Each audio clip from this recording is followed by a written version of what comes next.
Hello दोस्तों, आप सभी का स्टडी विद कॉन्सेप्ट चैनल पर स्वागत है और साथ ही स्वागत है हमारी प्री क्रैश कोर्स में। और दोस्तों, जैसा कि आपको पता है कि अभी हमारी प्री नज़दीक आ रही है।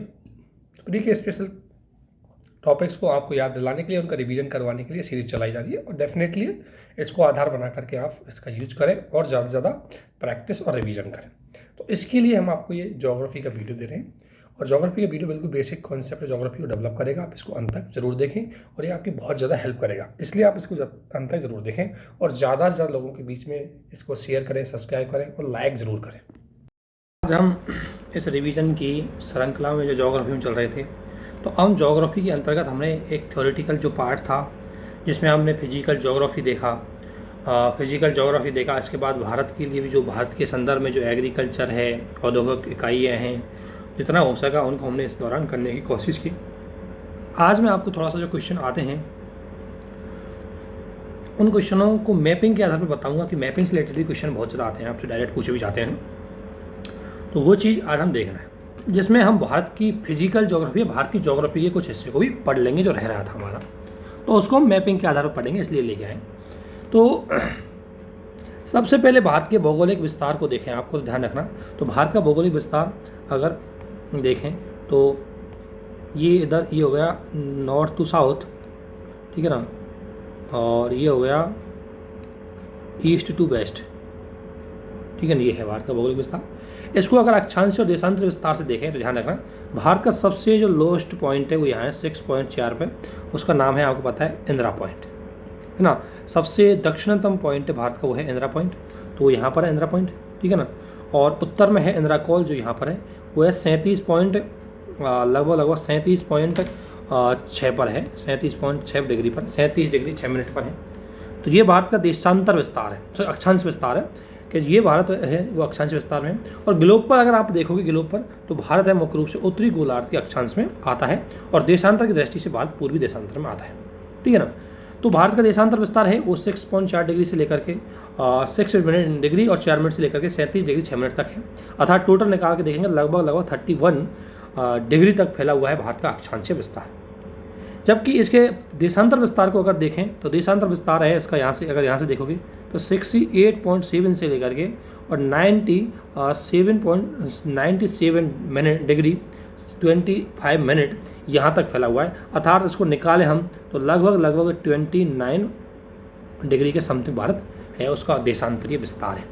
29 जो है वहाँ तक भारत का देशांतरीय विस्तार है। अर्थात भारत की अगर लंबाई हम देखें तो भारत का जो अक्षांश विस्तार है वो ज़्यादा है देशांतरीय विस्तार की तुलना में। अगर इसको आप देखें तो ये चीज़ सबसे इंपॉर्टेंट हो गई, एक तो आपको ध्यान है। दूसरी बात, जो भारत की मानक रेखा है, वो भारत की मानक रेखा मैंने आपको बताया था कि मानक रेखा हर देश की होगी जो समय का निर्धारण करेगी। तो भारत ने अपनी मानक रेखा मानी वो 82.5 डिग्री मानी, और 82.5 डिग्री भारत की मानक रेखा है वो 82.5 डिग्री ईस्ट है। तो अर्थात मैंने बोला था कि अगर जीरो से हम ईस्ट की तरफ चलेंगे तो बढ़ता जाएगा हर मिनट 4 डिग्री, तो 82.5 डिग्री ईस्ट का अगर हम गुणा करके निकालेंगे 4 मिनट से तो लगभग 5 घंटे और 30 मिनट आगे। तो हम लंदन में जो ग्रीनविच रेखा है उससे लगभग 5 घंटे 30 मिनट हमारे यहाँ टाइम आगे रहता है, ठीक है। तो ये कहाँ से निकलती है, तो इसका अगर देखोगे भारत में ये कुछ यूपी के बाद अगर देखोगे आप तो एमपी बाद छत्तीसगढ़ के बाद ये थोड़ा सा ओडिशा को टच करते हुए निकलती है। तो 5 राज्यों में भारत की ग्रीनविच रेखा है वो निकलती है, ये ध्यान रखना। 5 राज्य हैं जिसमें सवाल यहाँ से सवाल आपसे डायरेक्ट पूछ जाएंगे, इसलिए ध्यान रखना। ये 5 राज्य हैं, इनसे भारत की रेखा निकलती है। कौन सी ग्रीनविच रेखा, मानक रेखा है वो, फिर यूपी है, यूपी के बाद एमपी है। ज़्यादातर चीज़ों को आप जितना कोशिश हो सके मैप के थ्रू याद करने की कोशिश करना। फिर छत्तीसगढ़ है, उड़ीसा है और आंध्र प्रदेश है। इसके अलावा अगर हम भारत में, आपको पता है भारत में होकर कर्क रेखा और जाती है, और कर्क रेखा भारत के 8 राज्यों से गुजरती है जो यहाँ होकर जाती है, जैसे गुजरात के बाद राजस्थान एमपी के बाद अगर आप देखोगे तो एमपी के बाद जाएगी छत्तीसगढ़, ठीक है, एमपी के बाद छत्तीसगढ़ की अगर बात जाएगी, छत्तीसगढ़ के बाद झारखंड के बाद वेस्ट बंगाल के बाद ये जाएगी इधर 2 त्रिपुरा और मिजोरम में। तो 6 तो ये हो गए, गुजरात, राजस्थान, एमपी, छत्तीसगढ़, झारखंड और बंगाल, 6 तो हो गए, और इधर से हो गए 2 TM, यानी कि त्रिपुरा और मिजोरम। इन 6 राज्यों से होकर के मुख्य रूप से कर्क रेखा, 8 राज्यों से होकर के मुख्य रूप से कर्क रेखा गुजरती है। भारत की अगर स्थलीय सीमा की बात करेंगे, ये वाली सीमा तो ये लगभग 15,200 किलोमीटर है, ये वाली सीमा, ठीक है ना। और अगर जलीय सीमा की बात करें तो भारत की ये वाली सीमा, अगर तटवर्ती सीमा की बात करें तो 6100 किलोमीटर है। और अगर इसमें महाद्वीपों को भी देख लिया जाए, सॉरी द्वीपों की, अगर द्वीपों को भी शामिल कर लिया जाए, जैसे अंडमान निकोबार की सीमा, इसकी सीमा को, तो टोटल 75 से 16 किलोमीटर भारत की ये हो जाती है। इसलिए आपको इसमें याद ध्यान रखने, और ये बहुत इंपॉर्टेंट होती है आपकी एग्जाम के, ठीक है ना। इसके अलावा अगर मैं आपको एक चीज़ बताऊँ, ये चीज़ आपको पढ़नी है, इतना तो याद रखना ही रखना है। इसके अलावा जो इम्पोर्टेंट आपके लिए वो हर चीज़ आपको इसमें बहुत ज़्यादा चीज़ आपको इन्फॉर्मेशन दे देगी, लेकिन सबको आपको मैं मैप के थ्रू बताऊंगा ताकि आपको कोई ज़्यादा दिक्कत नहीं है। इसके बाद अगर देखें तो आप यहाँ देख सकते हो कर्क रेखा पर होगा, स्थलीय सीमा हो गई। अब भारत की सीमा आपको पता है टोटल मिलाकर के इतनी हो गई। भारत के पड़ोसी देखो तो सबसे पहले नंबर पर बांग्लादेश के साथ पड़ोसी देश सबसे ज़्यादा सीमा लगती है, और उसके बाद दूसरा चीन पर, तीसरा हो गई पाकिस्तान पर, चौथा हो गई नेपाल पर, और पाँचवा हो गई भूटान पर, म्यांमार पर, पाँचवा पर, छठा भूटान पर, सातवां पर हमारी अफगानिस्तान के साथ सीमा लगती है। और आपको बता ही दिया मैंने, दक्षिणम पॉइंट है वो इंदिरा पॉइंट हो गया, उत्तरम पॉइंट है उत्तर में, वो हो गया कौन सा, इंदिरा कॉल हो गया। और इसके अलावा अगर बात करें हम पूर्वी पॉइंट की तो हो गई गोलमाथा जो गुजरात में है। और अगर बात करूँ पश्चिमी पॉइंट हो गया गोलमाथा, और पूर्वी पॉइंट हो गया हमारा केबुतु जो अरुणाचल प्रदेश में है। तो ये भारत का पूरा इसमें विस्तार होगा। अगर भारत के प्रमुख चैनलों को देखें वो बहुत इंपॉर्टेंट हो जाते हैं, उसको ध्यान रखना। जैसे ग्रेट चैनल, तो ग्रेट चैनल है, अगर आप देखोगे तो ग्रेट चैनल यहाँ मिलता है, यहाँ जो मुख्य रूप से इस अंडमान को किससे अलग करता है, इंडोनेशिया से अलग करता है, ठीक है ना। 10 डिग्री चैनल की मैं बात करूँ तो 10 डिग्री चैनल है वो यहाँ पर मिलेगा आपको, जो अंडमान को इसके दक्षिणी पार्ट कार निकोबार से अलग करता है। इसके बाद 9 डिग्री चैनल की बात करूँ तो 9 डिग्री चैनल एरिया ये मुख्य रूप से मिनी काय को लक्षद्वीप से अलग करता है। 8 डिग्री चैनल की बात करूँ तो ये मिनी काय को यहाँ पर मालदीप है, यह 8 डिग्री हो जाएगा, यहाँ 9 डिग्री हो जाएगा, और यहाँ लगभग 10 डिग्री हो जाएगा। इस तरीके से चैनल ये ध्यान रखा, इनका मिलान किए जाते हैं। तो 8 डिग्री चैनल, ये 8 डिग्री किससे लिया, अक्षांश विस्तार से। तो देखो ये अक्षांश विस्तार अगर देखेंगे तो यहाँ 6 है लगभग, तो यहाँ हो गया 8, और यहाँ हो गया 9, और यहाँ हो गया 10। तो भारत में 10 डिग्री से अलग होता है अंडमान निकोबार, और 8 डिग्री से होता है हम मालदीव से अलग होता है लक्षद्वीप, और मिनिकॉय से अलग होता है लक्षद्वीप किससे, 9 डिग्री से। मरकत द्वीप की अगर मैं बात करूँ तो अंडमान निकोबार में है। आदम ब्रिज की बात करूँ तो यहाँ पर है, ये तमिलनाडु में, और रामेश्वरम पंपन द्वीप पर है, ये भी यहाँ पर है। और पांडिचेरी की, अगर पांडिचेरी पुदुचेरी 3 राज्यों में फैला हुआ है, 4 क्षेत्र है इसके, पुदुचेरी और कराईकल है, ये तो है यहाँ पर, देखो ये देख रहा पुदुचेरी है ना, और ये कराईकल, ये तो हो गए आपको तमिलनाडु में मिलेंगे। और यमन है, ये मिल गया आपको यानम आंध्र प्रदेश में मिलेगा। और महाए, अगर महाए को देखें तो केरल में मिलेगा। इस तरीके से पांडिचेरी 5 क्षेत्रों में बटा हुआ है।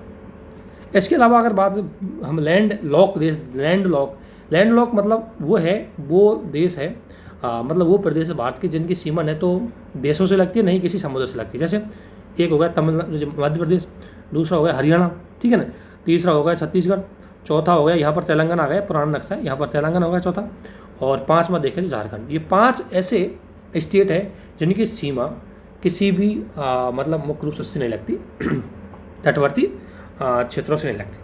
अंतर्राष्ट्रीय राज्यों से सीमा लगने वाली भारत के 17 स्टेट है, ये एरिया इनको आप देख रहे हैं, अंतर्राष्ट्रीय 17 स्टेट से सीमा लगती है भारत की।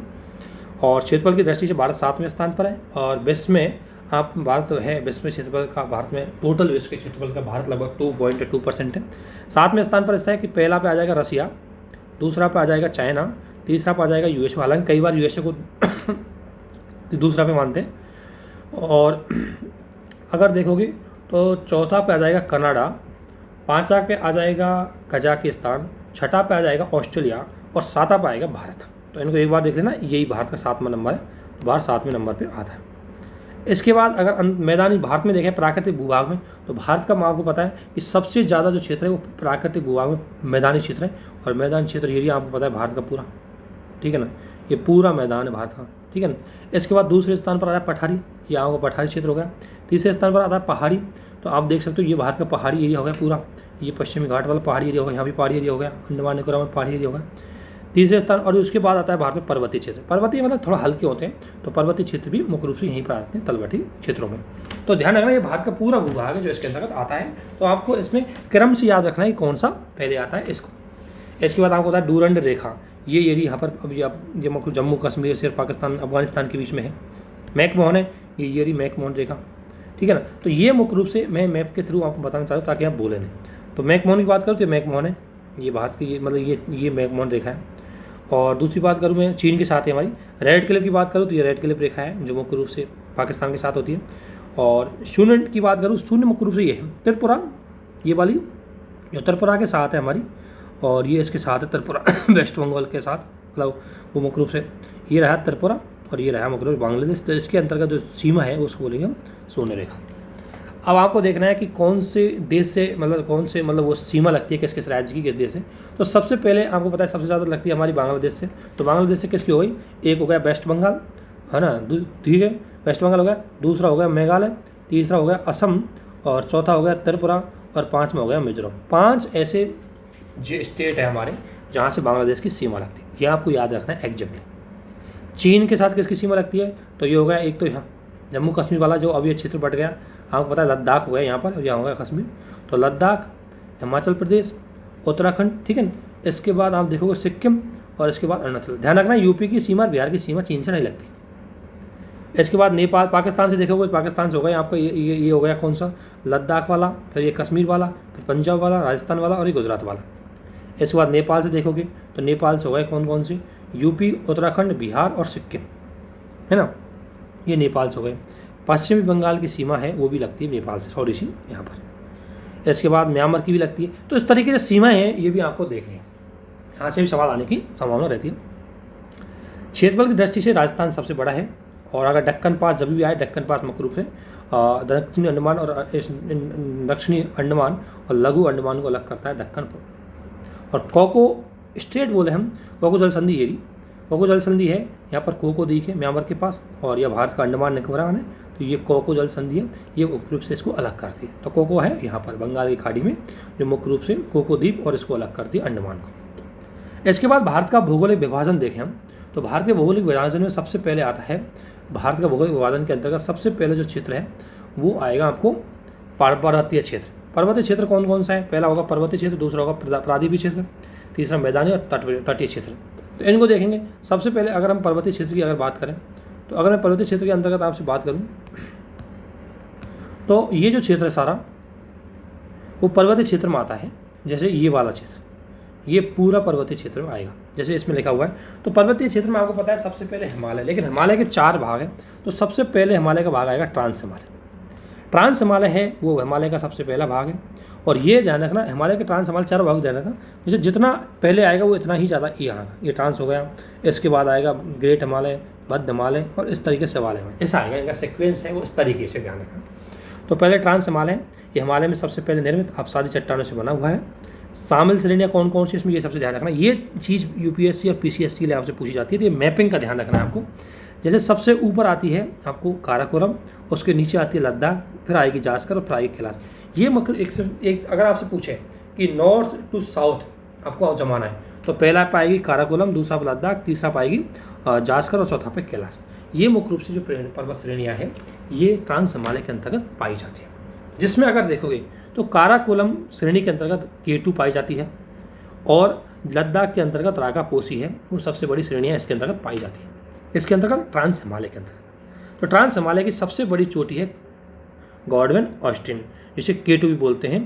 और इसके अलावा इसमें एक चीज़ है कि ग्लेशियरों को, इसमें ग्लेशियर भी बहुत पाए जाते हैं ट्रांस हिमालय के अंतर्गत, ये भी आपको ध्यान रखना है। जैसे सबसे बड़ी से छोटी की ओर चलें, सबसे बड़ा ग्लेशियर सियाचिन है, उसके बाद हिस्पर है, उसके बाद बेपो है, फिर वोल्टेरा है, और चौम लुंगमा है। ये आपको याद होना चाहिए, ये सीक्वेंस आपको याद होना चाहिए सबसे बड़ा कौन सा है।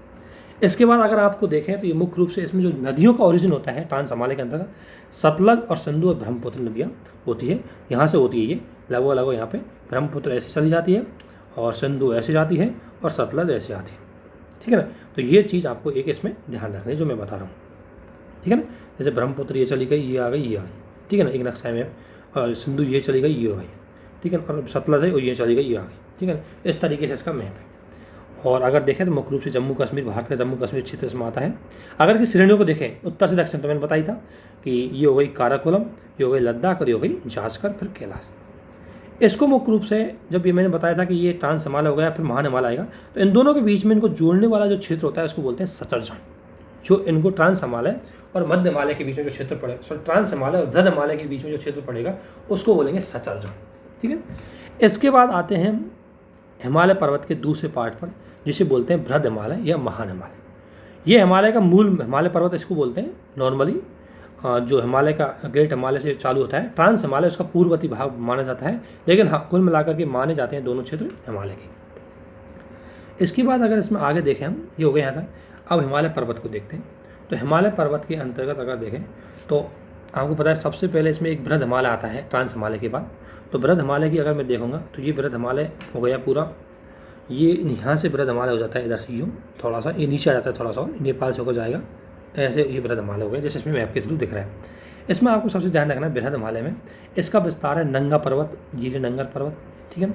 नंगा पर्वत से लेकर नामचा पर्वत पर, ये नामचा पर्वत है जो अरुणाचल प्रदेश में है, नंगा पर्वत है ये कश्मीर में है, यहाँ से लेकर के इसका विस्तार है। यहाँ मुख्य रूप से बड़ी बड़ी चोटियाँ हैं वो हिमालय के इसी भाग में पाई जाती है, चाहे वो माउंट एवरेस्ट हो, कंचनजंगा हो, मकालू हो, धौलागिरा हो, नंगा पर्वत हो, ये सीक्वेंस है इनकी ऊंचाई के घटते हुए क्रम में। तो ये भी आपको अगर याद रखना है, क्योंकि सवाल ऐसे भी आ सकते हैं कि कौन सी सबसे छोटी है कौन सी बड़ी है। तो माउंट एवरेस्ट दुनिया की सबसे बड़ी चोटी है, ठीक है ना, और माउंट एवरेस्ट नेपाल में है, कंचनजंगा भी नेपाल में है, मकालू, धौलागिरा, नंगा पर्वत कश्मीर में हो गई, ठीक है ना, नंदा देवी सिक्किम में हो गई, है ना। इस तरीके से महत्वपूर्ण पर्वत श्रृंखला है जो इसके, नंदा देवी सॉरी उत्तराखंड में, नंदा देवी उत्तराखंड में, ये आपको दिख रहा होगा मैप के थ्रू, तो ये है, ठीक है।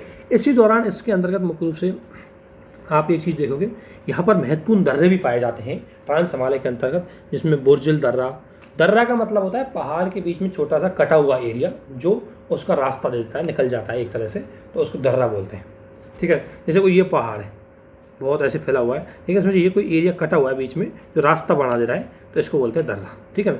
तो इसके अंतर्गत जो दर्रा है तो मुख्य रूप से अगर आप देखोगे दर्रा पाया जाता है बोरजिल और जोजिला दर्रा, जो दोनों कश्मीर में है, ये चीज़ आपको ध्यान रखना है। बोरजिल दर्रा, जोजिला दर्रा कहाँ पर है? कश्मीर में, ठीक है ना। बारालाचा और सिपकिला जो दर्रा है वो आपको पता है सिक्किम में, सॉरी हिमाचल प्रदेश में, और थागला जो दर्रा है वो मुख्य रूप से कहाँ पर है? थागला और जेपला, ये दोनों दर्रे हैं, ये मुख्य रूप से कहाँ पर है? इसको हम देख सकते हैं ये उत्तराखंड में, ठीक है ना। तो इतनी चीज़ें आपको एक तो ध्यान रखनी है, ठीक है ना। इसके अलावा आपको जो सबसे ज़्यादा ध्यान रखना है इसमें,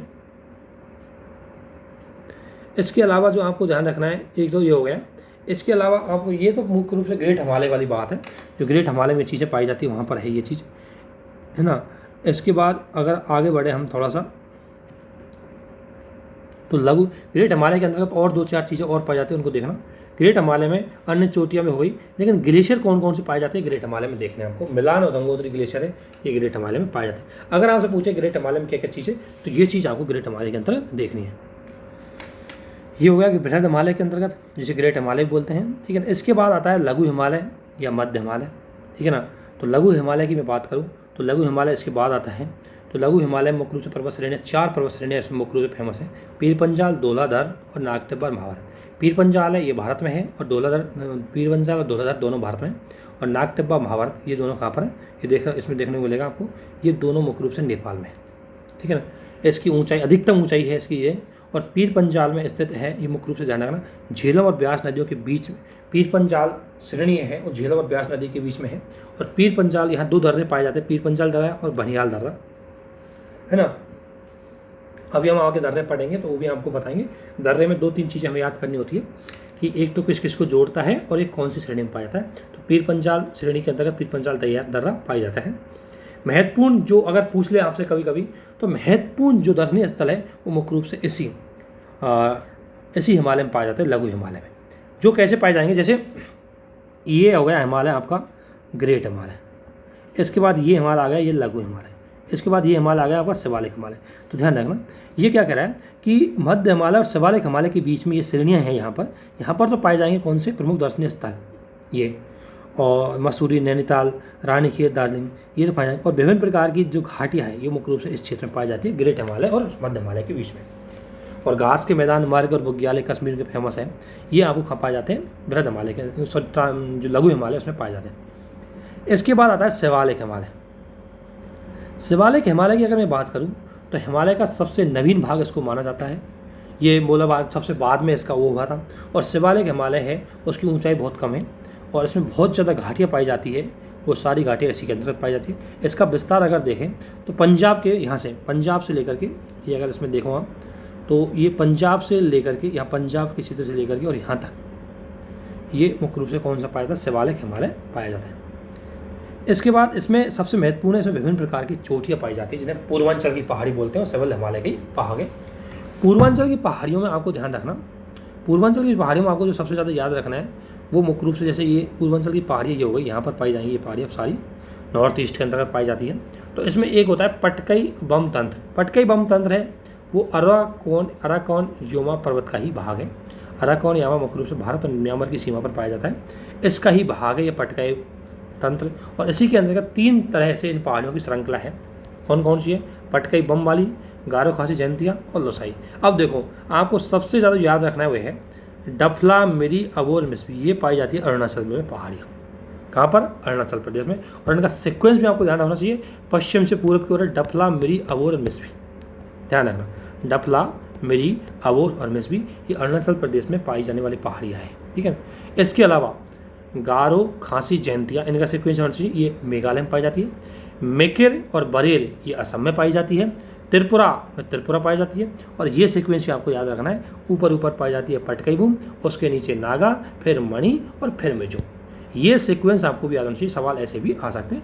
नागा नागालैंड में, मणि मणिपुर में, मिजो मिजोरम में, पटकई बूम में, ये मुख्य रूप से अरुणाचल प्रदेश और नागालैंड दोनों में पाई जाती है। तो इससे आपको सब कुछ याद हो जाएगा, आपको ज़्यादा रटने की जरूरत नहीं पड़ेगी। जैसे डफला, मिरी, अबोर, मिसबी है, ये मुख्य रूप से अरुणाचल प्रदेश की प्रमुख पहाड़ियाँ होंगी। और इनका सीक्वेंस ध्यान रखना, उत्तर से पूर्व, पश्चिम से पूर्व। इसके अलावा ये मैंने बता दिया कि हिमालय है, उसके बीच बीच में जैसे 4 हिमालय हैं।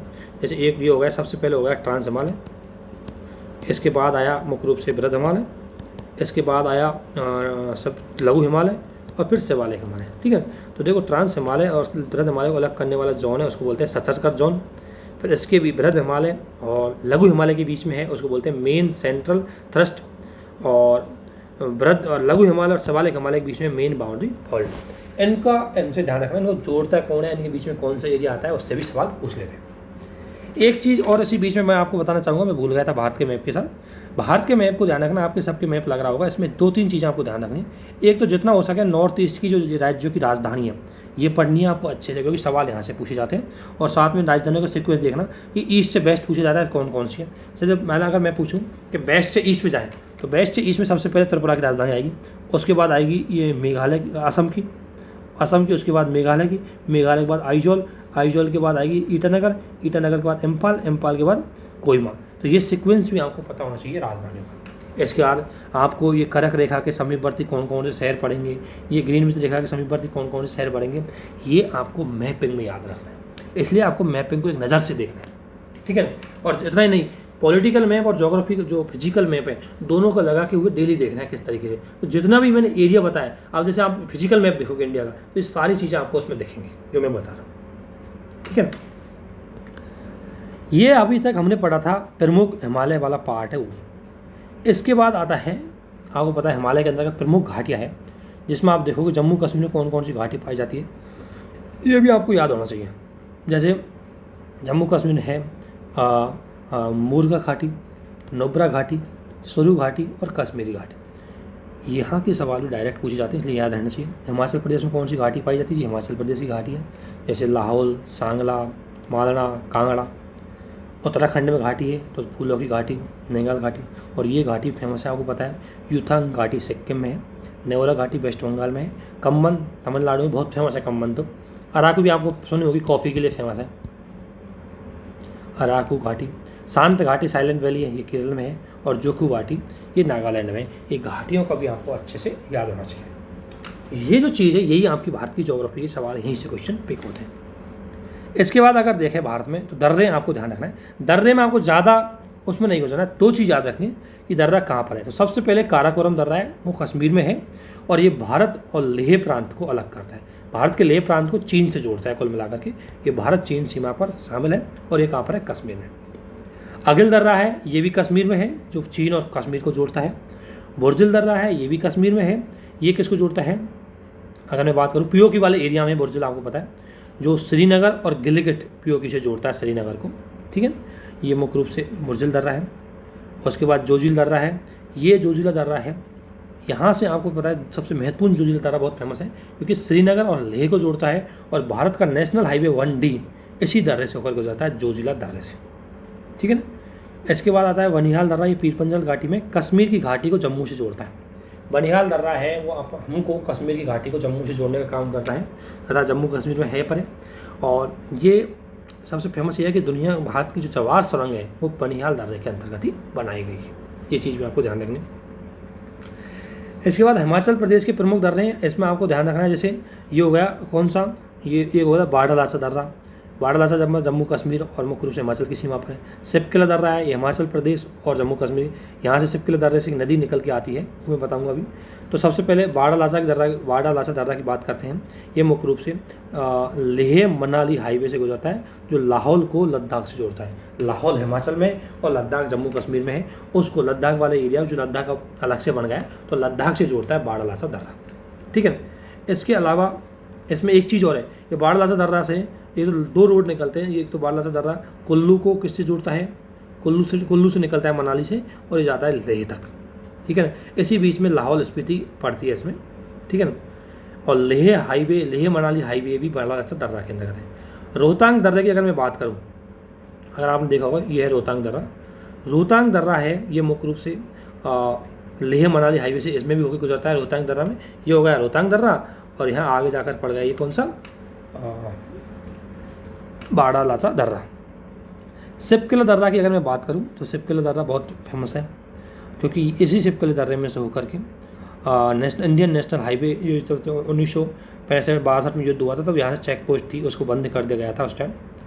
और यहाँ तिब्बत से जोड़ता है ये सिपकिला दर्रा। बाड़ालाचा दर्रा ये ज़्यादा इम्पोर्टेंट नहीं है, तो ध्यान रखना कि जम्मू कश्मीर में माना दर्रा, नीति दर्रा, और ये जम्मू कश्मीर में लेपुलेक, जम्मू कश्मीर में नहीं, उत्तराखंड में माना और नीति दर्रा है, उत्तराखंड में है। और लेपुलेक दर्रा है ये उत्तराखंड में, लेकिन इसमें काली नदी आती है, जो काली नदी होती है उस लेपुलेक दर्रे से ही आती है भारत में। सिक्किम के जो दर्रे हैं उसमें ध्यान रखना है आपको, सिक्किम में दर्रे हैं वो नाथुला है, और नाथुला जेलेपका, और ये हो गए। अब देखो इसमें कैसे, सिक्किम का ये दर्रा अगर इसमें होकर जाते हैं आप नाथुले में, तो सिक्किम की राजधानी गंगटोक, तो गंगटोक से ये तिब्बत की राजधानी लहासा को जोड़ता है। ठीक है ना। और कौन सा, नाथुला। और एक है जेलेपला, ये जेलेपला सिक्किम से जाएगा भूटान की ओर, तो भूटान की राजधानी है काठमांडू। नहीं, भूटान की राजधानी क्या है, उससे जोड़ता है, तो ये इसमें काम आता है। ठीक है ना। इसके बाद आता है इसमें, ये हो गया हिमाचल प्रदेश अब तो सिक्किम में चला गया, और सिक्किम से तिब्बत की ओर सीमा पर चला जाता है। और ये हो गया नाथुला, ये मुख्य सिक्किम से तिब्बत वाली सीमा पर चला जाती है। अब आपको होगा ध्यान रखना, इतना ध्यान रखना। दर्रे में आपको ध्यान रखना है कि स्टेट में कौन सा सवाल, एक तो ये पूछा जाता है, और दूसरा किन 2 चीज़ों को जोड़ता है, ये भी सवाल आता है। इसके बाद ये जितने दर्रे देख रहे हैं आपको, यांग दर्रा है अरुणाचल प्रदेश की सीमा और चीन की सीमा पर है। ठीक है ना। दियांग दर्रा है, इसमें ब्रह्मपुत्र नदी होकर आती है। और डिपुर पास है, ये मुख्य रूप से भारत, म्यांमार और चीन की सीमा पर है। ठीक है। तो ये हो गए दर्रे पूरे। इसके बाद दक्षिण भारत की जो दर्रे हैं वो भी ध्यान रखना है आपको, जैसे थालघाट आपको देखा होगा, ये है बम्बई, इधर है नासिक, तो थालघाट जोड़ता है नासिक को, और बोरघाट जोड़ता है पुणे को। ठीक है ना। तो थालघाट, बोरघाट, ये दोनों पश्चिमी सह्याद्री, जो पश्चिमी घाट है उसका उत्तरी भाग को हम उत्तरी सह्याद्री बोलते हैं, जो अभी हम आगे बताएंगे आपको। इसके बाद जो इसमें सबसे ज़्यादा इंपॉर्टेंट चीज़ है वो है पालघाट दर्रा, जो दक्षिण भारत में है। ये नीलगिरी की पहाड़ी में स्थित है, अन्नामलाई की पहाड़ी के बीच है, नीलगिरी और अन्नामलाई की पहाड़ी के बीच में है। जैसे इधर आ गई ये नीलगिरी की पहाड़ी, इधर आ गई अन्नामलाई, और ये तमिलनाडु वाला है, एक केरल है, और यहाँ पर इन दोनों के जो जगह हैं केरल तमिलनाडु को जोड़ने का काम करता है पालघाट दर्रा। ये भारत के प्रमुख दर्रे थे जो आपको याद रखने। अब इसको थोड़ा सा, ये तो मैंने दूसरे नोट्स थे मैपिंग वाले, अब थोड़ा सा मेरे नोट्स में से इनको देखते हैं। इसमें अगर देखें आप तो अगर देखो, अब मेरे नोट्स में आगे जाते थोड़ा सा, जैसे इसमें एक चीज़ आपको देखने को मिलेगी जो मैंने अभी आपको बताया दर्रे, ये देखो, ये घाटियाँ मैंने बताई दी, डबला मेरी अबोर, ये इसमें नंबर से दबसा रखी, और गारो खांसी जयंतियाँ, ये घाटियाँ हो गई। इसके अलावा जो दर्रे में बता रहा था, ये दर्रे जैसे बुर्जिल दर्रा है, ये यहाँ पर है कश्मीर में, और जोजिला दर्रा है, श्रीनगर लोहे को जोड़ता है। बारालाचा दर्रा है, ये चंद्रभागा नदी इसी बारालाचा दर्रे से आती है। सिपकिला दर्रा है, इससे सतलज नदी आती है। थागमान है, ये तीनों है, यहाँ पर मानसरोवर झील पड़ती है। लेपुलेक दर्रा है जो उत्तराखंड में है, उससे काली नदी आती है, और ये तीनों सिक्किम में। इस तरीके से मतलब इसमें मैंने दिखाया मैप के थ्रू, तो ये चीज़ एक देख लेना आप थोड़ा सा। इसके बाद मध्य हिमालय हो ही गया था हमारा। हिमालय के बाद अगर आप देखें, हिमालय का महत्व से संबंधित सवाल और आते हैं कई बार कि हिमालय का क्या महत्व है। तो हिमालय का महत्व देखो तो सबसे ज़्यादा हिमालय का जो महत्व है जलवायु का महत्व है, क्योंकि एक तो उत्तरी जो एशिया साइबेरिया के एशियन वहाँ से ठंडी जलवायु ठंडी धारा आनी चाहिए थी, क्योंकि भारत नियम के अनुसार तो उपोष्ण क्षेत्र में आता है, तो नियम के अनुसार वहाँ पर टेम्परेचर कम होना चाहिए था। लेकिन जो ठंडी धाराएँ आती हवाएं आती साइबेरिया से, उनको हिमालय पहले ही रोक लेता है, हमारे आने नहीं देता। दूसरी बात, हिमालय है वो मुख्य रूप से जो हमारा मानसून है, जैसे ये हिमालय है तो मानसून की अगर बरसात यहाँ मानसून की हवा जा रही है, पर इसको अगर हिमालय नहीं मिलता तो बरसात उत्तर में चली जाती, चीन में या तिब्बत में या कहीं पर।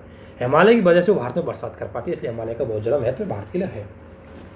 हिमालय के बाद भारत का जो पर्वतीय क्षेत्र के बाद भारत का जो क्षेत्र आता है उसको बोलते हैं हम उत्तर का विशाल मैदान। और उत्तर का विशाल मैदान को अगर देखोगे आप विस्तार को, तो उत्तर के मैदान विशाल का मैदान है यहाँ से लेकर, जैसे ये हो गया पठार क्षेत्र, इससे ऊपर भारत का जितना भी है मुख्य रूप से वो विस्तृत। दक्षिण में मुख्य रूप से अगर देखें तो शिवालिक पर्वत श्रृंखला जो हिमालय का सबसे निचली हिस्सा है, और प्रायद्वीपीय भारत से लेकर के बीच वाला जो क्षेत्र है वो सब क्या होगा, उत्तर का विशाल मैदान है, जो गंगा, ब्रह्मपुत्र और सिंध की नदियों द्वारा लाए गए अवसादों से जमाया गया है। ठीक है ना।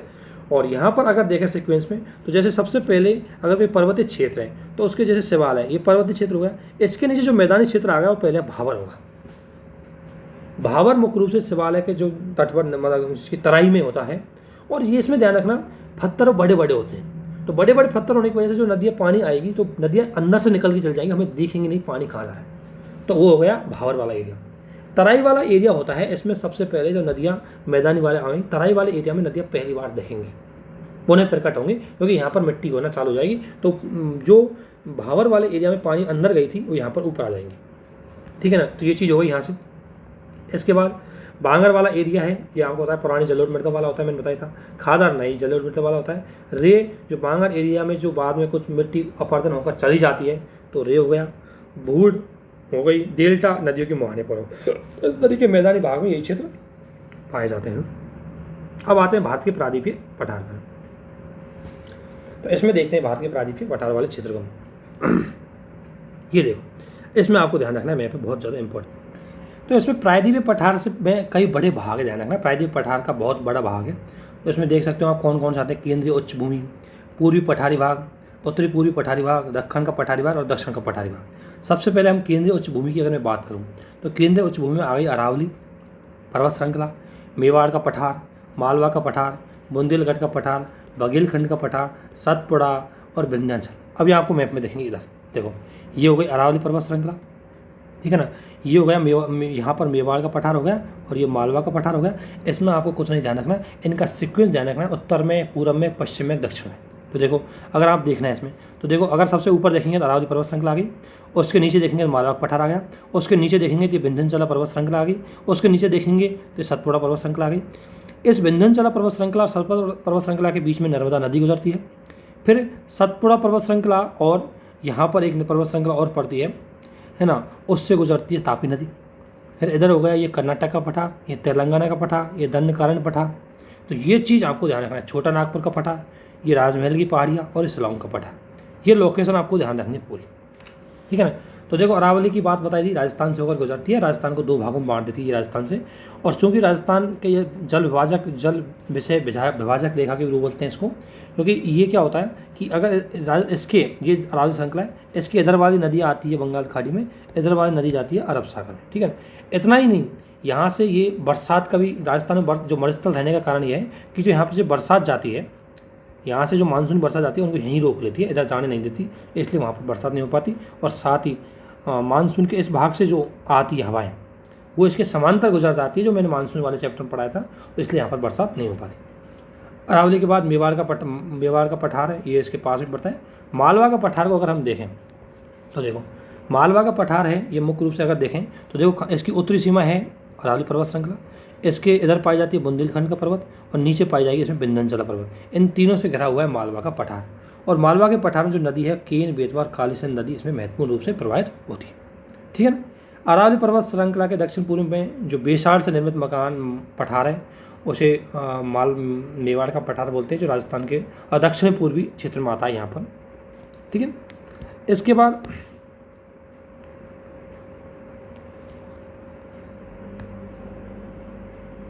ये होगा जी। इसके बाद अगर हम आगे जाए इसमें, ठीक है ना, तो आगे जाए तो बुंदेलखंड के पठार में जाते हैं, तो बुंदेलखंड का पठार ये हो गया, ठीक है ना। ये मुख्य रूप से यूपी एमपी में पाया जाता है, ठीक है ना। और ये परिणाम से धात्विक खनिज बड़ी मात्रा में पाए जाते हैं, लेकिन यहाँ हम देखते हैं यहाँ नदी भी बहती है 2, केन और बेतवा, ये आपको ध्यान रखनी है। इसके बाद आता है बघेलखंड, ये सोन रिहंद नदी इसमें प्रवाहित होती है। फिर आता है पूर्वी पठारी भाग। पूर्वी पठारी भाग में 2 क्षेत्र है, एक तो छोटा नागपुर का पठार है, ये पूर्वी पठारी भाग का हिस्सा है। छोटा नागपुर के पठार की अगर मैं बात करूँ तो छोटा नागपुर का पठार ऐसे 2 भाग ऐसा है, ये बीच में से एक स्वर्ण रेखा नदी इसमें जाती है, ठीक है ना। स्वर्ण रेखा नदी छोटे नागपुर पठार को 2 भागों में बांटती है। ऊपर में उत्तरी पठार को, उत्तरी भाग को बोलते हैं हजारीबाग का पठार, और दक्षिणी भाग को बोलते हैं रांची का पठार, ठीक है, जो झारखंड में है, और हजारीबाग का जो मुख्य रूप से बिहार में, ठीक है ना। इसके अलावा आप इसमें चीज़ देखते होंगे कि ये रांची वाला पठार है, यहाँ से दामोदर नदी प्रवाहित होती है, ठीक है। इतना चीज़ आपको ध्यान रखनी है इसमें, ये आपको पढ़ेंगे तो आपको इसमें समझ में आएगा, इतनी ही चीज़ है इसमें। इसके बाद आता है, आपको पता है जैसे ये होगा छोटा नागपुर, इसके बीच में पड़ता है ये वाला जो बेसिन है, ये बेसिन होता है महानदी बेसिन, जो रांची के पठार और दंडकारण्य पठार के बीच में है, ये महानदी बेसिन है।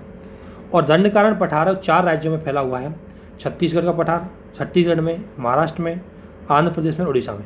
ये वाला ऐसे इधर हो गया छत्तीसगढ़ हो गया, इधर महाराष्ट्र हो गया, इधर आंध्र प्रदेश हो गया, इधर उड़ीसा होगा, उसमें दंडकारण्य पठार है फैला हुआ है। और दंडकारण्य पठार से होकर के एक नदी निकलती है, उसका नाम है इंद्रावती नदी, ठीक है। ये आपको इंपॉर्टेंट हो गया। इसके बाद ऐसे बोलते हैं कि ये शिलांग का पठार है, ये इसी प्रायद्वीपीय भारत का ही एक टाइम भाग हुआ करता था, लेकिन इसको जो ब्रह्मपुत्र द्वारा नदी लाई गई है, एक खाई थी इनके बीच में, तो ब्रह्मपुत्र नदी द्वारा यहाँ पर अवशेष बसा दिए गए थे, जिसे मालदा गैप के नाम से भी जानते हैं। तो मालदा गैप है वो मुख्य रूप से शिलांग पठार को छोटा, मतलब ये प्रायद्वीपीय भाग से, जो प्रायद्वीपीय पठार है इसके भाग से अलग करता है, क्योंकि यहाँ पर जो ब्रह्मपुत्र नदी है उसको विभिन्न प्रकार के अवशेष, पहले बहुत बड़े इनके बीच में कोई डिस्टेंस थी, बाद में ब्रह्मपुत्र नदी यहाँ पर प्रवाहित होती थी, विभिन्न प्रकार के अवशेष थे उनको यहाँ पर लाती थी और वो यहाँ आकर के उसने जमा कर देती थी। तो इस तरीके से उसने क्या किया, यहाँ मालदा गैप बन गया, और मालदा गैप है उस शिलांग के पठार को इस प्रायद्वीपीय भारत से या राजमहल की पहाड़ियों से अलग करता है। ध्यान रखना, छोटा नागपुर पठार के उत्तरी पूर्वी भाग में राजमहल की पहाड़ियाँ हैं, ये लोकेशन आपको ध्यान होनी चाहिए। ये हो गया, और आपको बताया उत्तरी पूर्वी भाग का पठार हो गया। इसके बाद ये गारो खासी जयंतिया है जो नागपुर के पठार में हो गई। ये शिलांग का पठार है, इसमें गारो खासी जयंतिया ये पहाड़ियाँ पाई जाती है। और छोटा नागपुर का पठार है, ये मुख्य रूप से राजमहल की पहाड़ियाँ यहाँ पर पाई जाती है। तो ये हो गया।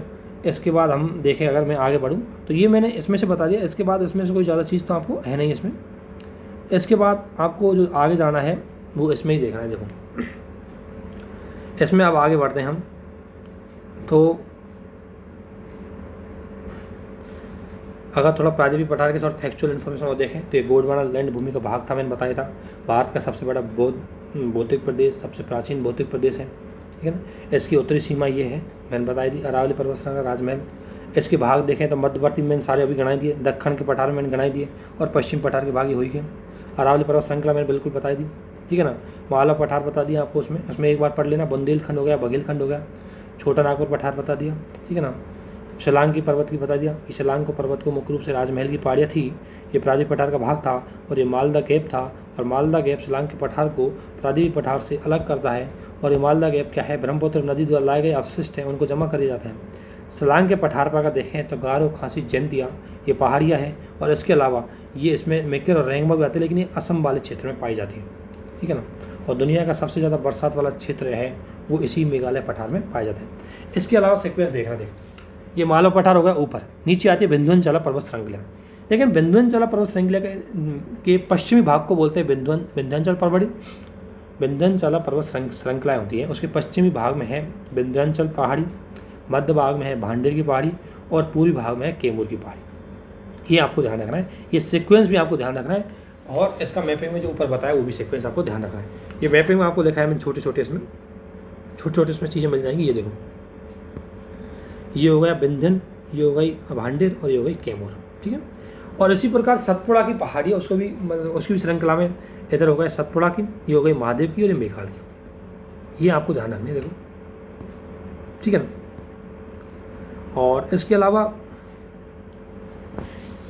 इसमें और लिख दिया है कि विंध्याचल पर्वत श्रृंखला है उसके नर्मदा घाटी से प्रवाहित होती है। और इसकी जो कैमूर पहाड़ी है, कैमूर, यहाँ से आपको पता है सोन नदी निकलती है। और इसके अलावा विंध्याचल पर्वत श्रृंखला में विंध्याचल पहाड़ी ये इसके 3 भागों से मिलकर बनी है। ये इसके पश्चिम में, ये मध्य में, ये पूर्व में। पारसनाथ की पहाड़ी छोटा नागपुर पठार की सबसे ऊंची चोटी है। और इससे भ्रंश घाटी बहने, भ्रंश घाटी में बहने वाली नदी है, जिसमें देखो नर्मदा जाएगी इनके बीच में, देखिए ये जाएगी नर्मदा, ठीक है। ताप्ती जाएगी यहाँ इनके बीच में, ये तापी नदी जा रही है ना। अजंता और सतपुड़ा के बीच में होकर जाती है तापी, और सतपुड़ा और विंध्याचल के बीच में होती जाती है नर्मदा। और फिर बची कौन सी, दामोदर। तो दामोदर घाटी मैंने बताई दी, दामोदर घाटी है वो मुख्य रूप से छोटा नागपुर के पठार में घाटी में फैलने वाली, छोटा नागपुर के पठार में पाई जाती है। और इनका श्रेणी आपको पता है पश्चिम से पूर्व, तो विंध्यन, भांडेर, कैमूर और पारसनाथ, ये रही ना, विंध्यन, भांडेर, कैमूर और पारसनाथ, ठीक है। और इसके बाद इसके बाद उत्तर से दक्षिण देखें तो ये हो गया उत्तर से दक्षिण, मालवा पठार, विंध्याचल पर्वत श्रृंखली, और जो नर्मदा नदी, उसके बाद सतपुड़ा, उसके बाद तापी घाटी, उसके बाद अजंता। ये सीक्वेंस आपको याद होना चाहिए, यही क्वेश्चन पूछे जाते हैं आपसे।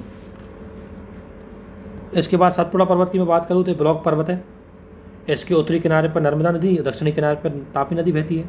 और इसका पूर्व से पश्चिम देखें तो पश्चिम में सतपुड़ा, मध्य में महादेव और मैकाल होगी। इसकी सबसे ऊंची चोटी धूपगढ़ है, ठीक है ना। और मैकाल पहाड़ी सतपुड़ा के सबसे पूर्व में स्थित है, जहाँ से 3 नदियाँ निकलती है, नर्मदा, सोन और महानदी। ये तीनों नदी मैकाल पहाड़ी से निकलती है। अमरकंटक इसकी जो सबसे बड़ी चोटी है, उससे ध्यान रखना, महानदी निकलती है, ठीक है ना। इसके बाद दक्कन का पठार है, उसकी बात करें जो महाराष्ट्र में पाया जाता है, ये दक्कन के बाद में पाया जाता है। इसकी सीमा आपको देखी जाएगी मैप में, ठीक है ना। लावा निर्मित है, इसमें कई पठारी भाग पाया जाता है। दंडकारण्य पठार जो अभी मैंने बताया था आपको, तेलंगाना का पठार जो तेलंगाना में प्रसिद्ध है, कर्नाटक का मैसूर पठार, और कर्नाटक के पठार की सबसे बड़ी चोटी है बाबा भूदान की पहाड़ी, इसी पठार में स्थित है कर्नाटक में। फिर तमिलनाडु हो गया, और ये पश्चिमी घाट का ये पूरा चीज़ हो गया। अब पढ़ेंगे हम इसमें पश्चिमी घाट और पूर्वी घाट। इसमें आपको कुछ नहीं देखना, इतना देखना है पश्चिमी घाट में। देखो पश्चिमी घाट की अगर चीज़ देखनी है तो इस पश्चिमी घाट को, इसको बोलते हैं तीन, ये होता है पूर्वी घाट, जिसको 3 भागों में बांट दिया गया है। ये इधर महानदी है, इधर गोदावरी है और इधर कृष्णा है। तो महानदी और गोदावरी के बीच में है उत्तरी सरकार तट, और गोदावरी और कृष्णा के बीच में है आंध्रा तट, और आंध्रा तट के बीच और गोदावरी से लेकर के दक्षिण तक है कोरोमंडल तट, ठीक है ना। इसके अलावा इधर ये हो गया मालाबार तट। इस मालाबार तट को भी 2-3 भागों में बांटा, उत्तरी सहाद्री, मध्य सहाद्री और निम्न सहाद्री, ठीक है ना, या दक्षिण सहाद्री बोल सकते हैं। इसको सहाद्री बोलते हैं, पश्चिमी घाट को सहाद्री बोलते हैं। इसको 3 भागों में बांटा जाता है, उत्तरी सहाद्री और मध्य सहाद्री और दक्षिणी सहाद्री। ये मुख्य उत्तरी सहाद्री है, ये मुख्य रूप से महाराष्ट्र वाला क्षेत्र है। मध्य सहाद्री गोवा कर्नाटक वाला एरिया है, और दक्षिणी सहाद्री केरल वाला एरिया है, ठीक है ना। इसके बाद आपको सबसे महत्वपूर्ण चीज़ ध्यान रखनी है, तो दक्षिण भारत की प्रमुख पहाड़ियाँ हैं वो, इनका भी सीक्वेंस ध्यान रखना भाई लोगों। ये कौन कौन सा सीक्वेंस है, जैसे नागकोंडा, पालकोंडा, जावादी, सेवराय, पालनी, नीलगिरी, अन्नामलाई, कंडम और नगर। सवाल है इनके सीक्वेंस से आएंगे, और ये और पूछे जाएंगे कहाँ कहाँ पर पाए जाते हैं। तो ये तो सारी जो आपको दिख रही है, ये दोनों कर्नाटक में है। ये मुख्य रूप से आंध्र प्रदेश तमिलनाडु वाले एरिया में होगा, और ये सॉरी कर्नाटक नहीं, ये वाला मैंने गलत बोल दिया, ये है तमिलनाडु में। और ये आपको पता है नीलगिरी कर्नाटक और केरल और तमिलनाडु की बॉर्डर पे है, ठीक है ना। और इसके अलावा इसमें सारी चीज़ें और मिल जाएंगी आपको। पश्चिमी घाट की अगर मैं बात करूँ तो पश्चिमी घाट है वो तापी नदी, यहाँ तापी नदी से लेकर के कन्याकुमारी तक फैला हुआ है। भारत की दूसरी सबसे लंबी पर्वत श्रेणी है, 16 डिग्री उत्तरी अक्षांश। इसको 2 भागों में बांटता है, एक होता है उत्तरी सहाद्री, एक होता है दक्षिणी सहाद्री। ये यहाँ होकर के जाता है 16 डिग्री उत्तरी अक्षांश, इसको 2 भागों में बांटता है। इसको बोलते हैं उत्तरी सहाद्री, इसको बोलते हैं दक्षिणी सहाद्री, ठीक है ना। और उत्तरी सहाद्री की बात करें तो उत्तरी सहाद्री बेसाल्ट से बनी हुई है, जबकि दक्षिणी सहाद्री ग्रेनाइट से बनी हुई है, ठीक है ना। उत्तरी सहाद्री की सबसे ऊंची चोटी है कालसुबाई है, दक्षिणी सहाद्री की सबसे ऊंची चोटी कोलिंगमुख है। और नीलगिरी की घाट है, ये पश्चिमी घाट और पूर्वी घाट दोनों को एक जगह में जाती है। नीलगिरी की सबसे ऊंची चोटी दोडाबेट्टा है, लेकिन दक्षिण भारत की सबसे बड़ी चोटी है वो अनाईमुडी है, जो अन्नाईमलाई पर्वत श्रृंखला पर है, और दूसरी है दोडाबेट्टा। पूर्वी घाट है, पूर्वी घाट मैंने बता दिया कि महानदी से लेकर के दक्षिण तक फैला हुआ है, और उत्तर से दक्षिणी नदियों का नाम आपको ध्यान रखना। ये प्रमुख रूप से भारत में प्रमुख जो पठार जो क्षेत्र था भारत का वो हो चुका है। इसके बाद भारत की प्रमुख झीलों पे जाते हैं हम, और इसके बाद भारत की नदियों पे जाएंगे, तो भारत का जो हिस्सा है वो इसमें ख़त्म हो जाएगा। तो झीलों का आपको ध्यान रखना, आपको झीलों के सवाल बहुत आते हैं। विवर्तनिक झील क्या है, जिसे कोई धरातल धंस गया और उसके बाद उसमें पानी भर गया तो हो गई विवर्तनिक झील, जैसे बुलर झील। लैगून झील है जो तटवर्ती क्षेत्रों में, जैसे ये तटवर्ती क्षेत्र है मान लें, और यहाँ पर मान लें यहाँ पर मृदा जम गई, फिर इसमें थोड़ा बहुत पानी आ गया कोई ज्वार के माध्यम से, और फिर ये बन गई, तो ये हो गई कौन सी, लैगून झील, जिसमें आपको उदाहरण है चिल्का, पुलिकट। हिमानीकृत यानी कि हिम ग्लेशियरों के पिघलने से, उनका अपरदन होने से बनती है। और वायु द्वारा, जैसे मुख्य रूप से वायु, मान लें कोई क्षेत्र है, वायु द्वारा अपरदन करके मिट्टी को वहाँ इकट्ठा कर दिया जाता है और उसमें पानी भर जाता है, तो वो होती है वायु द्वारा निर्मित। ज्वालामुखी, जो क्रेटर मैंने बताया था कि ज्वालामुखी का जो मुहाना होता है, मुंह होता है, वो मुख्य रूप से एक बार ज्वालामुखी आ गया, मुंह से चौड़ा खासा वो बन गया, उसके बाद कभी ज्वालामुखी नहीं आया। बरसात हुई, उस जो ज्वालामुखी का मुंह था उसमें पानी भर गया, फेस था उसका जहाँ से ज्वालामुखी निकलता है, उसमें पानी भर गया, तो उसको झील, उसको बोलते हैं क्रेटर झील। डेल्टाई, जो मुख्य रूप से विभिन्न वितरिका जो नदियाँ होती हैं, जो डेल्टा में जाती है, उनके बीच में बनने वाली झील है, वो होती है डेल्टाई झील। अब आपको ध्यान रखना, बूलर झील कहाँ पर है? ये ताज़ा पानी की सबसे बड़ी झील है, जम्मू कश्मीर में है। लोकटक झील है, ये मुख्य रूप से आपने देखा होगा कि राष्ट्रीय पार्क है, मुख्य रूप से केवल जो राष्ट्रीय पार्क है वहाँ पर मणिपुर में, वो इसी में है। यहाँ पर इसको नाम बोला जाता है केवल लेमजाओ, केवल लेमजाओ राष्ट्रीय पार्क है, उसमें लोकटक झील है। और इस केवल लेमजाओ राष्ट्रीय पार्क है, ये संगाई हिरण है उनके लिए फेमस है, जो डांस करते हैं, डांसिंग हिरण बोलते हैं उनको। चिल्का झील आपको पता है भारत की सबसे बड़ी खाने वाली झील है, जो उड़ीसा में है, और नालावाना द्वीप इसी पे है। बेमुडा है वो केरल में है, और सांवर है वो राजस्थान में। अब ये झीलों को एक बार आप जब ज़रूर देख लेना, सारी झीलों को कि कौन कौन सी झील कहाँ पर है। इसके बाद आता है भारत की नदियाँ, इनको ज़रूर देखेंगे अपन। इसके बाद भारत की नदियों को देखते हैं, हिमालयी नदियाँ और प्रायद्वीपीय भारत नदियाँ। इन दोनों में अंतर क्या है कि हिमालयी नदियाँ हैं वो वार्षिक रूप से प्रवाहित होती है, क्योंकि उनका जो स्रोत है जल का वो हिम ग्लेशियर है, जो इसलिए निरंतरता उनकी बनी रहती है। जबकि प्रायद्वीपीय नदियाँ हैं वार्षिक रूप से प्रवाहित नहीं होती, क्योंकि मौसमी है। अब ये तो आपको देखना है, जिस तरीके से झील सिंधु नदी की बात करूँ मैं, तो सिंधु नदी का उद्गम इससे होता है, और सिंधु नदी यहाँ से जाती है, और इसके बाद इसमें सिंधु नदी में ये 5 नदियाँ आकर के भारत से मिलती है। अब मीठनकोट पाकिस्तान में, और दाईं ओर मतलब जैसे ये नदी जा रही है, तो इस नदी का ये हो गया राइट और ये हो गया लेफ्ट। तो दाईं ओर से मिलने वाली, इधर से आकर के मिलने वाली जो नदियाँ हैं उसमें होगी श्योक, काबुल और कुर्रम, और बाईं ओर से मिलने वाली सारी नदियाँ जाइए, ये बाईं ओर से आकर के मिलेंगी। इनको एक बार देना, झेलम नदी शेषनाग झील से निकलती है, बैरीनाग झरने से बह करके निकल जाती है, और बाद में आपको पता है जाकर के चिनाब में मिल जाती है। चिनाब नदी है, ये हिमाचल प्रदेश में चंद्रभागा नाम की 2 सहायक नदियाँ मिलकर के चिनाब नदी बनती है। चिनाब 2 चंद्रभागा जो सरिताएँ आती हैं बाद में किसमें कन्वर्ट जाती है, चिनाब नदी में, जो जाकर के चिनाब नदी सबसे बड़ी सिंधु की सहायक नदी है। रावी नदी रोहतांग दर्रे से आती है। ब्यास नदी ये भी रोहतांग दर्रे से आती है, सतलज की सहायक नदी है। और सतलज नदी मानसरोवर के पास जो राक्षस ताल है वहाँ से निकलती है, भारत में सिपकला दर्रे से प्रवेश करती है। ये तो हो गया ये। इसके बाद आपको सबसे ज़्यादा इम्पोर्टेंट है, विशेषकर यूपीएससी के साथ साथ यूपीपीसीएस वालों के लिए इम्पोर्टेंट है ये जो गंगा नदी निकलती है। इस गंगा नदी में ये जो मिलती है जहाँ पर 2 नदियाँ, उसको क्या बोलते हैं? तो देखो यहाँ देखो, ये सबसे पहले गंगा नदी अगर निकलेगी आपको पता है तो वो कौन से ग्लेशियर से निकलेगी? तो गंगा नदी सबसे पहले उत्तराखंड के उत्तरकाशी में गोमुख के निकट गंगोत्री हिमानी से भागीरथ के रूप में निकलती है, ठीक है ना, इधर से निकलती है वो भागीरथ के रूप में, और इधर से इसमें आकर के मिलती है ये अलकनंदा रहती है ओरिजिनल। फिर इसमें धौली गंगा मिलती है, जहाँ पर धौली गंगा अलकनंदा मिलती है उसको बोलते हैं विष्णुप्रयाग। फिर इसमें आकर के मिलती है पिंड्यार, उसको बोलते हैं कर्णप्रयाग। फिर इसमें आगे आ जाती है तो इसमें मिलती है मंदाकिनी, उसको बोलते हैं रुद्रप्रयाग। फिर आगे आकर के मिलती है इसमें कौन सी, इस अलकनंदा में आके मिलती है भागीरथी, और अलकनंदा और भागीरथी जहाँ कर मिलती है उसको बोलते हैं देवप्रयाग, ठीक है ना। और यही आगे आकर के इसमें आपको होता है गंगा जब आगे जाती है तो गंगा में ये विभिन्न प्रकार की नदियाँ आकर मिलती हैं, रामगंगा, वरुणा, गोमती, घाघरा, गंडक, बूंदी गंडक, ये सीक्वेंस ऐसे ध्यान रखना है आपको। और ये ब्रह्मपुत्र पहले इसी में आकर मिलती थी, और ब्रह्मपुत्र जाके मिलती है कहाँ पर, बांग्लादेश में जाके मिलती है इसमें, ठीक है ना। देखो पश्चिम, ये थोड़ी सी आपको ध्यान रखना है। इसके अलावा इसमें ध्यान रखना, दाएं से आकर नीचे से आकर मिलती है यमुना, टोंस और सोन और योगली, ये नदियाँ नीचे से आकर के मिलती हैं इसमें, हुगली और सोन और टोंस। और इसके अलावा आपको पता है सबसे ज़्यादा इन 4-5 राज्यों में होकर के बहती है। पश्चिम बंगाल में गंगा की 2 धारा बढ़ जाती है, जिसमें एक धारा हुगली नदी कहती है, जबकि मुख्य धारा भागीरथी के नाम से आगे बढ़ती रहती है।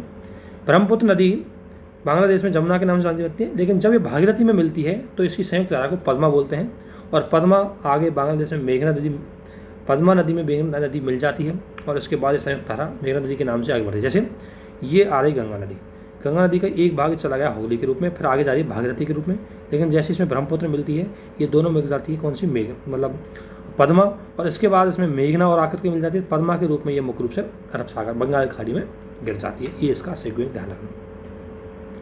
यमुना है, उसका यमुनोत्री ग्लेशियर से निकलती है, इसकी सहायक नदी ध्यान रखना कौन कौन सी है, तो चंबल इसकी सहायक नदी है, सिंध है, बेतवा है, केन है और गंगा है, गंगा में जाके मिल जाती है, तो ये चीज़ आपको ध्यान रखनी है। इसके बाद रामगंगा है, ये कन्नौज से निकलती है, गंगा नैनीताल से निकलती है, कन्नौज के पास में बहती है। फिर गोमती, घाघरा, गंडक, कोसी, ये सारी गंगा की सहायक नदी है, तो इनको एक बार आपको देख लेना है। घाघरा नदी के किनारे आपको पता है 3 नगर बसे हुए हैं, अयोध्या, फैजाबाद और बलिया, ये घाघरा नदी के किनारे बसे हुए हैं।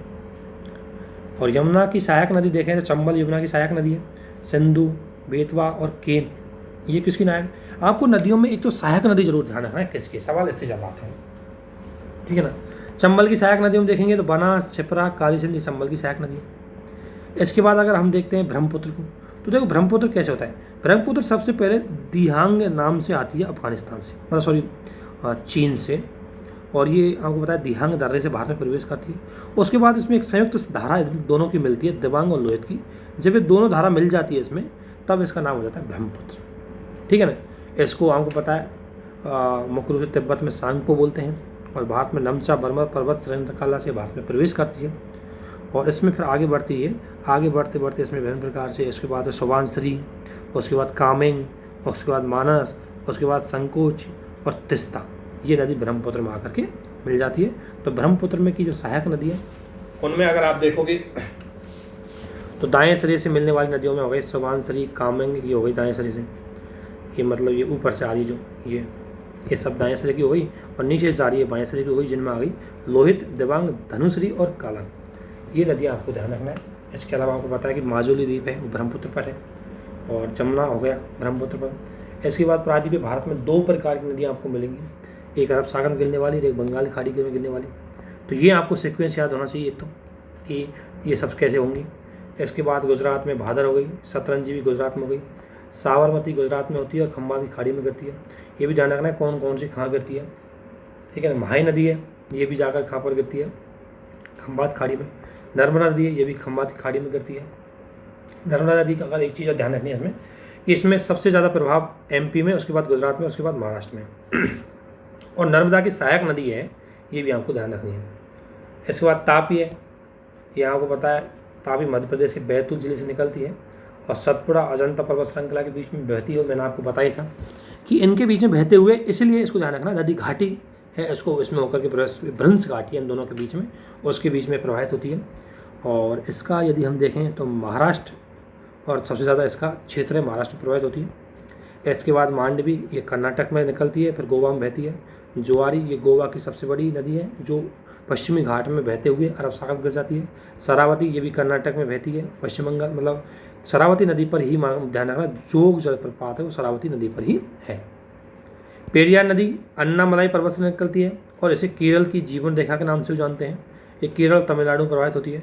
भरत पूजा, ये भी केरल की सबसे लंबी नदी है। पंपा, ये भी केरल की नदी है। तो ये मुख्य रूप से जो नदी है, प्रमुख रूप से भारत के मुख्य रूप से दक्षिण भारत के अंतर्गत प्रायद्वीपीय पठार की वो नदी है जो अरब सागर में जाके गिरती है।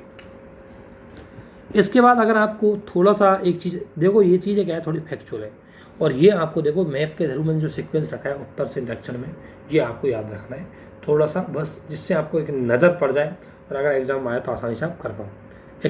इसके बाद आती है, ये आपको पता है कहाँ पर गिरने वाली, अरब सागर में गिरने वाली।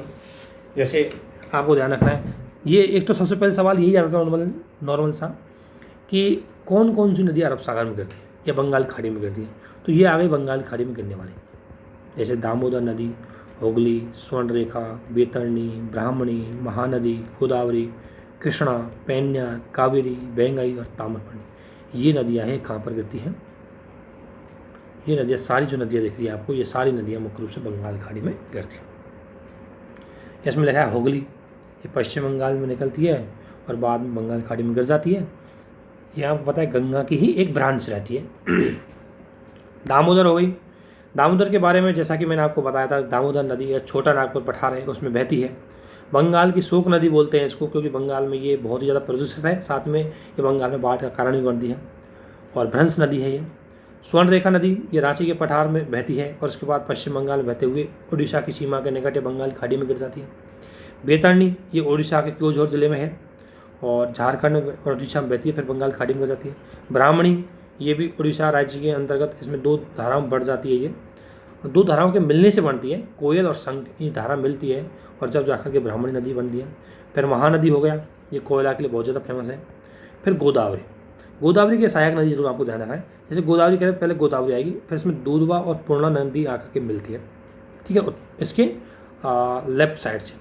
इसके बाद इसमें एक ब्रांच आकर मिलती है जिसमें 3 नदियाँ हैं, पेनगंगा, बरदा और बेनगंगा। इसके बाद इंद्रावती आती है और फिर इसमें सवारी या सेलू ये नदी आकर के मिल जाती है। नीचे से इसमें एक नदी आकर मिलती है मंजरा, जो निजाम सागर है वो यहीं से निकलता है, निजाम सागर से। तो निजाम सागर झील यहीं पर है, मंजरा नदी के किनारे। तो ये आपको पता है इसका ओरिजिन है वो नासिक जिला त्र्यंबक की पहाड़ियों में है। इसकी सहायक नदी जरूर याद रखनी है आपको, जैसे दूधवा, पूर्णा, पेनगंगा, बरदा, बेनगंगा, इंद्रावती, सेलूरी, ये मुख्य रूप से दक्षिण से मिलने वाली प्रमुख नदियाँ हैं। और इसके अलावा इसे दक्षिण की गंगा या ब्रत गंगा कहते हैं। और ये किन किन राज्यों में इसका बेसिन है, बेसिन का मतलब मुख्य नदी और उसकी सहायक नदी जहाँ जहाँ पर प्रवाहित होती है उसे बेसिन बोलते हैं, ठीक है ना। इसके बाद आगे कृष्णा नदी, उद्गम इसका महाबलेश्वर के पास होता है।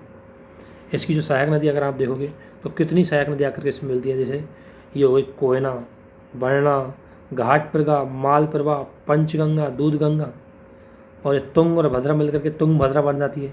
ये सारी नदियाँ क्या है, कृष्णा की सहायक नदियाँ। और सहायक नदियों के सवाल बहुत ज़्यादा आते हैं, इसलिए नदियों वालों को अगर आपको याद भी नहीं है 2-3 बार इनको जरूर पढ़ लेना, ठीक है ना।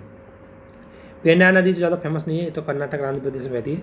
इसके बाद आती है कावेरी नदी। साउथ की कावेरी नदी की एक खास विशेषता है, खास विशेषता यह है कि साउथ में ज़्यादातर नदियाँ हैं वो मौसमी हैं, लेकिन कावेरी एक ऐसी नदी है जिसमें वर्ष भर पानी प्रवाहित होता है। उसका रीज़न 2 है।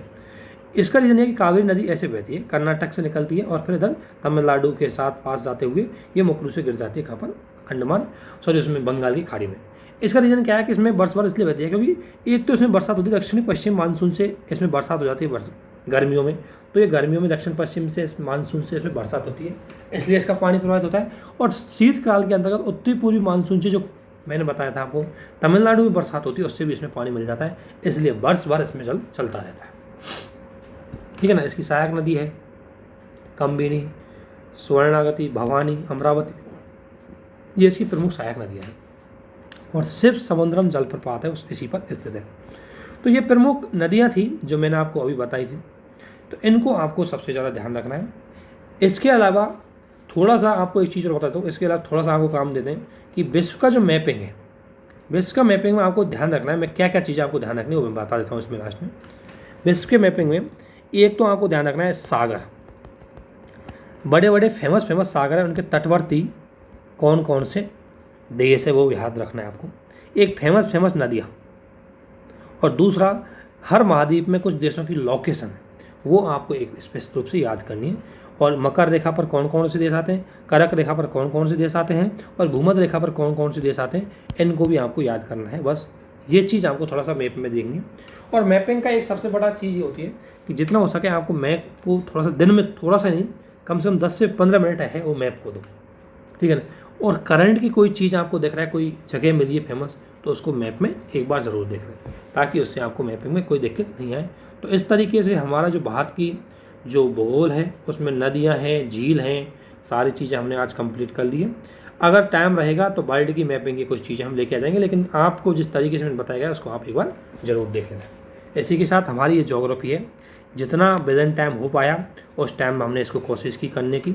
अगर आपके इस चीज़ में से कोई भी समझ में नहीं आता है या आपको लगता है मेरी आवाज़ थोड़ी मैं क्या जल्दी में बोल देता हूँ, तो आप इसको थोड़ा स्लो कर लें, आराम से रुक के देखें, आराम से देखें। ज़्यादा कोई बड़ा वीडियो नहीं है, छोटे छोटे वीडियो बनाए गए हैं, लेकिन जो जो चीज़ मैंने आपको इंडिकेट की है कि इनको ज़्यादा हाईलाइट करना है, इनको ज़्यादा देखना है, उनको थोड़ा सा फोकस कर लेना। हालांकि आपने सारी चीज़ें पढ़ी रखी होंगी, कोई नई चीज़ तो है नहीं, लेकिन मैंने बताया कि पैटर्न किस तरीके से रहता है सवाल का पीसीएस में और यूपीएससी में। पीसीएस वालों के लिए बहुत ज़्यादा फायदेमंद रहेगा ये, यूपीएससी वालों के लिए बहुत ज़्यादा फायदेमंद रहेगा। इसमें इतनी फैक्चुअल है, जो इंडिया की ज्योग्राफी पूरी कवर हो गई इसमें, नदियाँ, झील है ना, सारी चीज़ें, पहाड़ियाँ हैं, भारत में पर्वत है ना, दर्रे हैं, वो सारी चीज़ें इसमें आ गई है। तो ये भारत के मैप से आपको इसको ध्यान रखना, जब भी पढ़ो तो मैप का यूज करते हुए इसको पढ़ो ताकि आपको ये याद रह जाए।